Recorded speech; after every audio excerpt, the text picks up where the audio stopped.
Mà ngày ní nhom là vô mình tên khán trên video ao này tặng áo này lằng dù hay sum khán đang ban thiểm ấy tê chẳng ngày ní có thua côn con ní tờ để xa tại xong phải đẹp vía sùa họ hay lươn lươn chập bàn thời ca trên kế cứ sái hay con son ở đây nhom can ní cứ chia cho sport hay là nắng con bỏ vía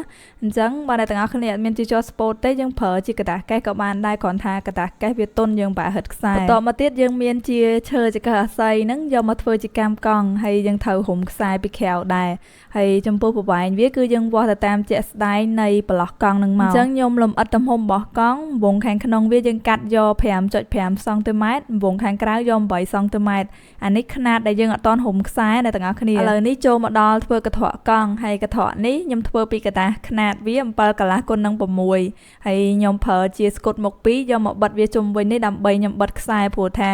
យើងបិទស្គុតមុខ2យើងរុំខ្សែលឿនជាងប្រើកៅទៀនបើប្រើកៅទៀនវាយឺតហើយចាញ់កៅបតិបតាកន្ត្រកឈុងនឹងកន្ត្រកខាងក្រោយទេកន្ត្រកមូលនេះបានកន្ត្រកមុ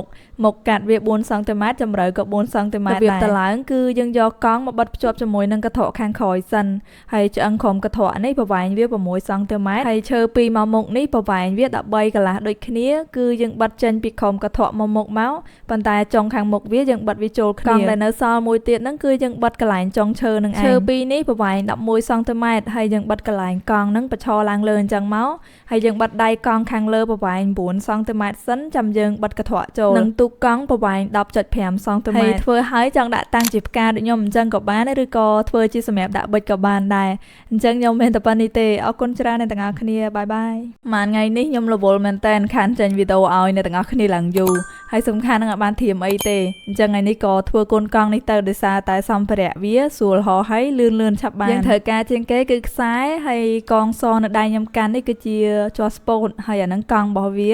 អញ្ចឹងបើអ្នកទាំងអស់គ្នាអត់មានជាប់ស្ពោតទេយើងប្រើជាกระดาษកេះក៏បានដែរគ្រាន់ថាกระดาษកេះវាទន់យើងប្រហិតខ្សែបន្តមកទៀតយើងមានជាឈើចកអាស័យហ្នឹងយកមកធ្វើជាកាមកង់ហើយយើងត្រូវរុំខ្សែពីក្រៅដែរហើយចំពោះប្រវែងវាគឺយើងវាស់ទៅតាមជាក់ស្ដែងនៃប្រឡោះកង់នឹងមកអញ្ចឹងខ្ញុំលំអិតទំហំរបស់កង់វងខាងក្នុងវាយើងកាត់យក 5.5 សង់ទីម៉ែត្រវងខាងក្រៅយក 8 សង់ទីម៉ែត្រអានេះຂະຫນាតដែលយើងអត់តន់រុំខ្សែអ្នកទាំងអស់គ្នាឥឡូវនេះចូលមកដល់ធ្វើកន្ត្រកកង់ហើយកន្ត្រកនេះខ្ញុំធ្វើពីกระดาษຂະຫນាតវា7កន្លះគុណនឹង6ហើយខ្ញុំប្រើជាស្គុតមុខ2យកមកបិទវាជុំវិញនេះដើម្បីខ្ញុំបិទខ្សែព្រោះថាយើងបិទស្គុតមុខ2យើងរុំខ្សែលឿនជាងប្រើកៅទៀនបើប្រើកៅទៀនវាយឺតហើយចាញ់កៅបតិបតាកន្ត្រកឈុងនឹងកន្ត្រកខាងក្រោយទេកន្ត្រកមូលនេះបានកន្ត្រកមុ